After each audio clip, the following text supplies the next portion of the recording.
Paz do Senhor, povo de Deus, sejam todos bem-vindos. Estou começando mais uma aula, mais um comentário aqui no canal Casa do Pão e a proposta é comentar as 10 pragas do Egito que aconteceu ali, foi relatado ali no livro de Êxodo escrito por Moisés. E hoje estou encerrando essa série. Hoje vou comentar a 10ª praga, a praga mais terrível ali que afligiu o Egito. Está ali em Êxodo capítulo 11 e capítulo 12, a última e derradeira praga que levou o faraó a finalmente liberar o povo de Deus, o povo de Israel do Egito para servir ao Senhor no deserto e consequentemente ir para a terra de Canaã, a terra prometida a Deus para os descendentes de Abraão. Onde que Deus diz para Moisés, anuncia a morte dos primogênitos. Deus diz para Moisés, ainda mais uma praga. Quer dizer, Deus está dizendo, somente mais uma praga trarei sobre o Egito. Aí Faraó e os seus servos, os seus conselheiros, deixarão ir o povo totalmente. Essa palavra deixar ali, que está escrito no texto 11, versículos 1, 2 por ali, quer dizer, a ideia é como uma represa estourando. Então vão deixar vocês ir dessa maneira, como se estivesse estourando uma represa e aquela água vinha assim, vindo de uma forma muito forte. Então essa que é a ideia. E Deus diz ainda para Moisés, olha, o povo pode pedir, o povo de Israel pode pedir para os seus vizinhos egípcios, pode pedir vasos de prata, de ouro, porque Deus vai abrir o coração dos egípcios para doar, para dar esses vasos de ouro e prata e vestes para o povo de Israel quando eles fossem sair do Egito. E neste momento o povo do Egito tinha uma grande consideração por Moisés, né? Porque diante de todas as maravilhas, todos os sinais, tudo que o povo viu que Deus fez através de Moisés, trouxe muita consideração para o povo egípcio ali para Moisés. Essa consideração vinha devido ao fato de que Moisés realmente era visto como um Deus. Assim como o faraó era considerado um Deus e havia aquele embate com Moisés, eles entendiam que Moisés também era um Deus devido à religião que os egípcios viviam. Na questão das doações que os egípcios estavam dando ali para o povo de Deus, estava cumprindo aquilo que o próprio Deus falou para Moisés no encontro na sarça ardente, dizendo que o povo de Deus não sairia com as mãos vazias. Serviram ali no Egito durante muito tempo, durante séculos, e agora estavam saindo com aquilo que eles mereciam, porque se o Egito se tornou uma nação próspera, era por causa da mão de Deus através do povo de Israel. Onde que Moisés vai, anuncia para o povo de Deus que à meia-noite o Senhor mataria todos os primogênitos do Egito. E o texto diz que haveria um grande clamor naquela nação, naquela noite. Essa palavra grande clamor é a ideia de um grito de angústia, porque ninguém poderia consolar um ao outro, porque todos estariam na mesma situação.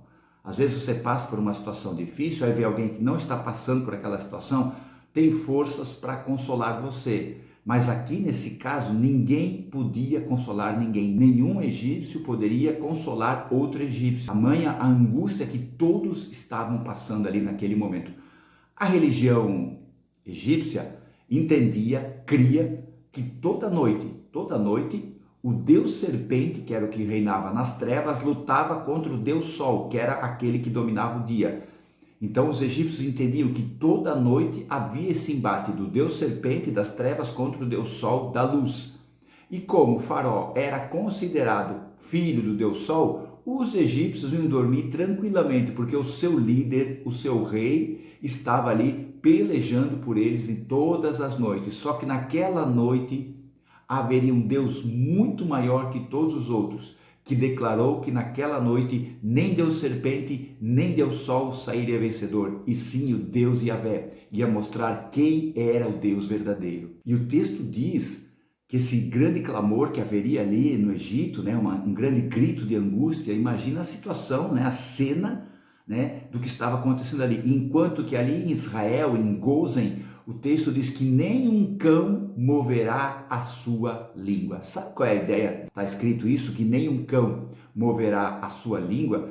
quer dizer o seguinte: quando à noite as pessoas passam na frente dos cães, eles começam a latir para aquelas pessoas, começam a latir, traz até um certo incômodo. Então toda noite aquela barulheira ali, dependendo do cachorro, da forma que ele era criado, sempre havia aquela incomodação ali dos cachorros latindo à noite. Deus está dizendo que enquanto ia ter grito, ia ter lamúria, ia ter choro, ia ter angústia, em Gozen, nenhum cão moverá sua língua. Isso é, nenhum cão vai latir, tamanha a tranquilidade que está ali na terra de Gozen. Deus fala para Moisés que o golpe seria tão duro, tão difícil de ser assimilado, que Faraó e os seus servos, isso é, os seus conselheiros, os homens próximos ali do governo, vamos dizer assim, até de certa forma, os ministros de Faraó, viriam e se inclinariam e se prostrariam perante Moisés para se humilhar perante ele. E quando isso foi anunciado, Faraó e os seus servos ainda não deixaram o povo ir, dizendo que,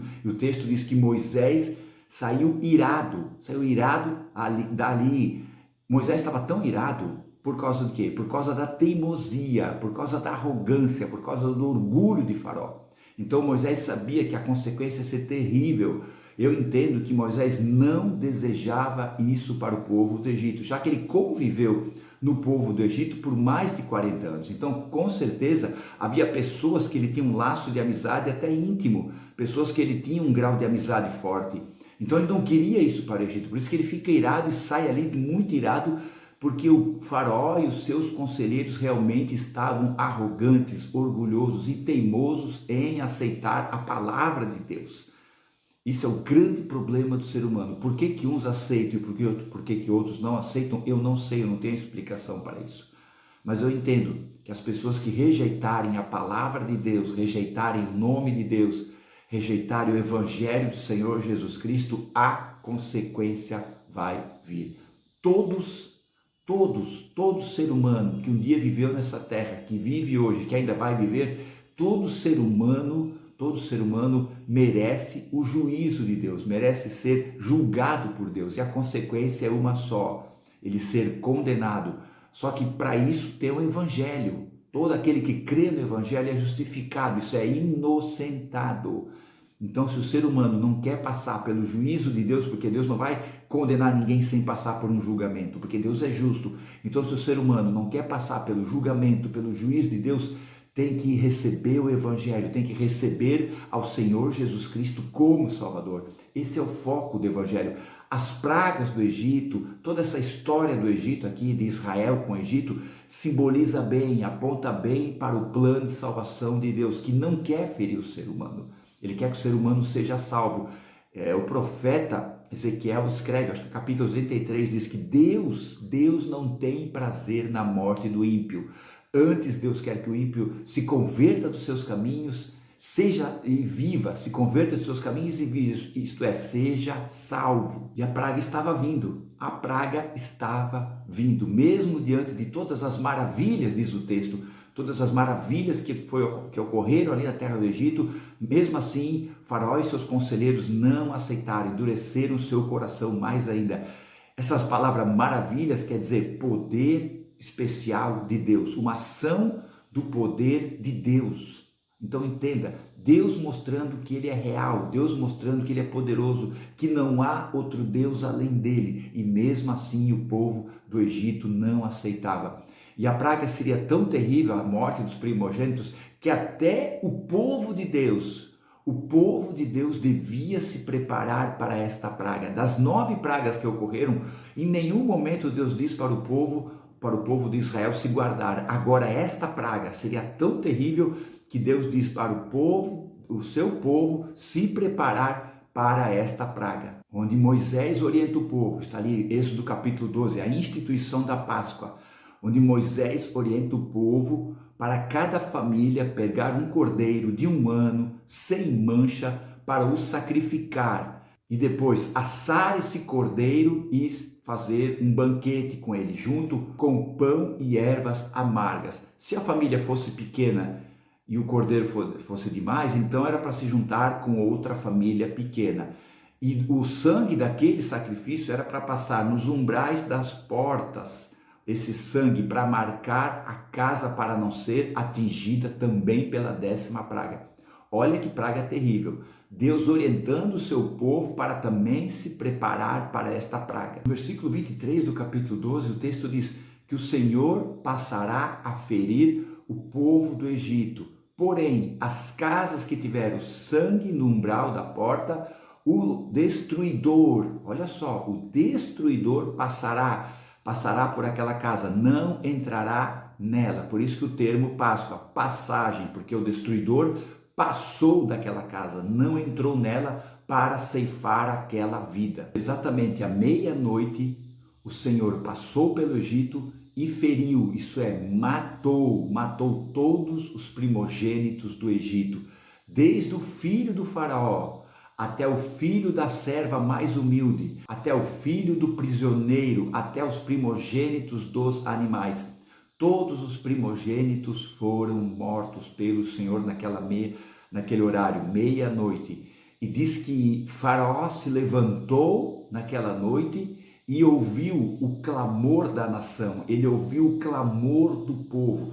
Gente, eu não consigo nem imaginar a situação aterradora que foi isso. Quando estávamos aqui em 2020, na pandemia, havia muito medo, muita incerteza, pessoas realmente trancadas dentro de casa, como se alguma coisa terrível fosse invadir as suas casas, pessoas com medo. Agora imagina aqui, essa situação, o povo do Egito, aquele clamor, as famílias chorando em voz alta, aquele grito de angústia devido a essa situação. A tradição judaica diz que essa morte dos primogênitos era um castigo de Deus pelo faraó ter mandado matar os meninos lá quando eles nasciam, lá no começo do livro do Êxodo, né? Era a consequência, era o castigo desse ato de faraó ali no começo do livro de Êxodo.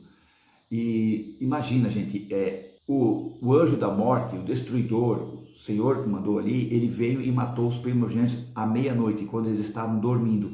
Eles não, eu imagino, eu penso, né, não tenho certeza, o escritor do texto não dá muitos detalhes de toda esta situação.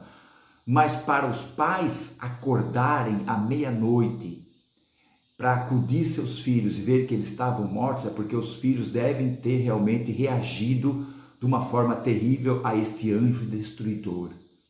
Deve ter acordado aos gritos enquanto estavam ali morrendo, e os pais acordaram para acudir seus filhos. Por isso que à meia-noite os pais estavam acordados ali junto com seus filhos, porque os seus filhos devem ter gritado, devem ter clamado pelos pais quando o destruidor entrou ali na casa. Gente, deve ter sido algo muito terrível. Nesse momento terrível, esse momento angustiante, que não dá nem para imaginar uma mãe, um pai perder seu filho primogênito. Faraó manda chamar Moisés e Arão e diz para eles: vão embora com as suas famílias, vão embora com seus meninos, vão embora com seu gado, vão embora daqui, saiam daqui. Gente, Faraó estava tão abatido, estava tão humilhado, que ele ainda diz para Moisés abençoar a vida dele. Foi um embate durante todas essas 10 pragas, a arrogância e o orgulho de Faraó contra o poder do Deus Altíssimo. E aqui nesse momento, Faraó está tão destruído emocionalmente pela perca do seu filho, que pede para Moisés o abençoar. E os egípcios apressavam o povo de Deus para ir embora logo, querendo se livrar, não com medo, com temor, achando que se o povo de Israel ainda ficasse ali, todos eles morreriam. Então eles estavam entendendo que todos morreriam se o povo de Deus ficasse ali. E aconteceu exatamente como Deus falou para Moisés, que o povo do Egito deu prata, deu ouro, deu vestes para o povo de Israel ir embora. E diz o texto que depois de 430 anos, o povo de Deus, o povo de Israel, sai do Egito. E eram 600 mil homens a pé, fora mulheres e crianças. Então estima-se que eram 3 milhões de pessoas. Alguns dizem 2 milhões, outros dizem 3.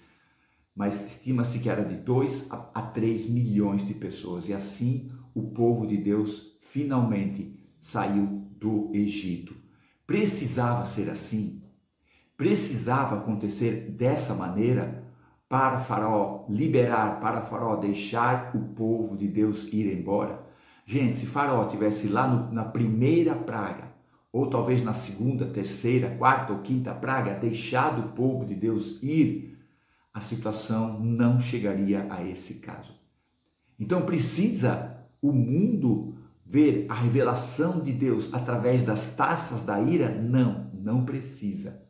Porque o Evangelho está sendo pregado há 2000 anos. 2000 anos o Evangelho está sendo pregado. Então não precisa ninguém passar por essa situação. O Evangelho está sendo pregado. Então vamos pregar o Evangelho. Se nós, a igreja, ainda estamos aqui, vamos pregar o Evangelho. Vamos falar daquilo que virá para aqueles que não entenderem, não receberem a Jesus como seu Salvador. Esse é o foco principal da igreja. O foco principal de Moisés e Arão era dizer para Faraó: deixe o povo ir, vai haver consequência. O foco da igreja é anunciar Jesus Cristo como Salvador, para as pessoas receberem Jesus Cristo como Salvador. Esse é o foco. Deus prometeu na sua palavra que o juízo virá. O juízo virá. Então, enquanto estamos aqui, nós somos a luz do mundo. Nós somos o sal da terra. Como eu falo às vezes nas congregações, se esse mundo não está em trevas, não está num blackout total, porque a igreja, a luz do mundo, ainda está aqui. Se esse mundo não apodreceu ainda, porque o sal servia também para a conservação de alimentos, se esse mundo não apodreceu ainda de vez, é porque a igreja está aqui. Vamos cumprir o propósito da igreja, anunciar Jesus como Salvador. Amém? Muito obrigado por ter acompanhado essa série de comentários. No próximo final de semana, vou comentar sobre o eu sou de Jesus Cristo ali no Evangelho de João. As declarações de Jesus quando ele diz eu sou ali no Evangelho escrito por João, pelo apóstolo João, o apóstolo amado. Amém? Deus abençoe, fique na paz. Tchau.